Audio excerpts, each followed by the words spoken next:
Merci Madame la Présidente. Bien dans la continuité des débats précédents et de la présentation de Stéphane Salini ce matin, nous démarrons là sur une annexe budgétaire transport qui,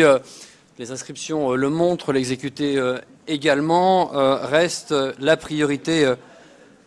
absolue dans notre région. Peut-être un petit rappel, nous avons déjà sur 2017 et sur 2018, nous le verrons évidemment au compte administratif, profondément engagé ou accéléré notre engagement, notamment sur la question du matériel roulant et de son renouvellement, à la fois pour les RER et les Transiliens. Nous y reviendrons sans doute dans le débat, substitué malheureusement à plusieurs reprises à l'État qui n'a pas toujours tenu ses engagements financiers dans le cadre du CPER. Nous avons avancé, cela fera débat également à la vue des amendements sur le plan anti-bouchon, mais également sur son volet expérimentation et route de demain. Et enfin, nous avons avancé sur notre plan vélo avec notamment le lancement d'un appel à projet qui a rencontré un vif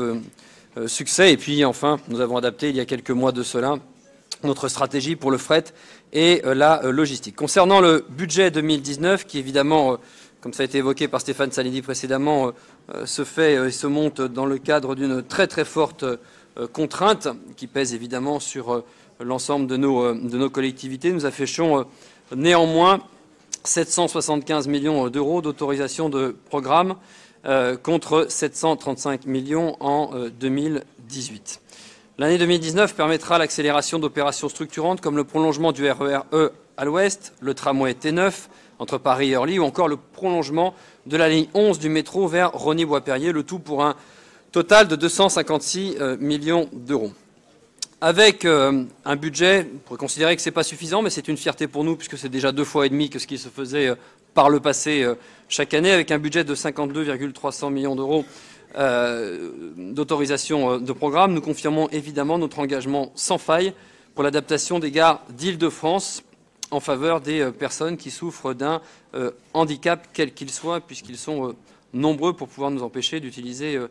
les transports à peu près normalement.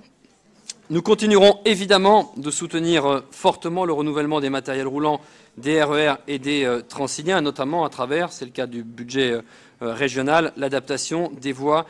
et des gares, et maintenons également nos actions en faveur de l'amélioration de la régularité des trains. Le budget 2019, c'est également la poursuite de la mise en œuvre du plan anti-bouchon, évidemment sur ces parties d'aménagement routier dont nous avons déjà débattu et dont nous débattrons tout à l'heure à travers les amendements, mais également sur sa partie innovation routière à laquelle nous tenons tout particulièrement pour tenter de devenir, c'est un joli challenge, la première région mondiale en matière de véhicules autonomes. Nous poursuivrons également le travail sur les sites propres pour autobus à travers la question des TZN, mais également, c'est un sujet important qui se déploie peu à peu, sur la question des voies réservées sur les autoroutes avec un total de presque 58 millions d'euros. Enfin, dans la continuité de notre plan régional vélo que j'évoquais tout à l'heure, nous avons lancé un appel à projet et conformément aux engagements que j'avais pris devant vous, notamment parce que les 18 millions d'euros qui étaient inscrits au budget 2018 ont été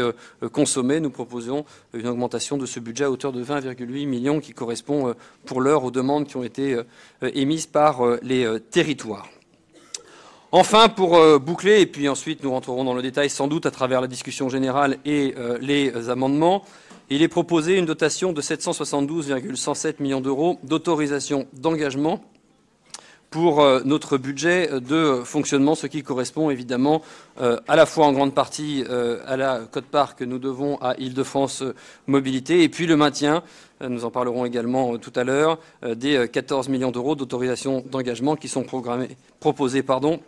dans le cadre du réseau PAM. Voilà, Madame la Présidente, un budget qui se veut encore ambitieux. Je tiens à le dire d'emblée, ce que nous avons consommé, affiché en 2018 et, pardon de le dire ainsi, mais un record en matière et d'engagement et de dépenses réelles et concrètes pour la région Île-de-France. Nous proposons avec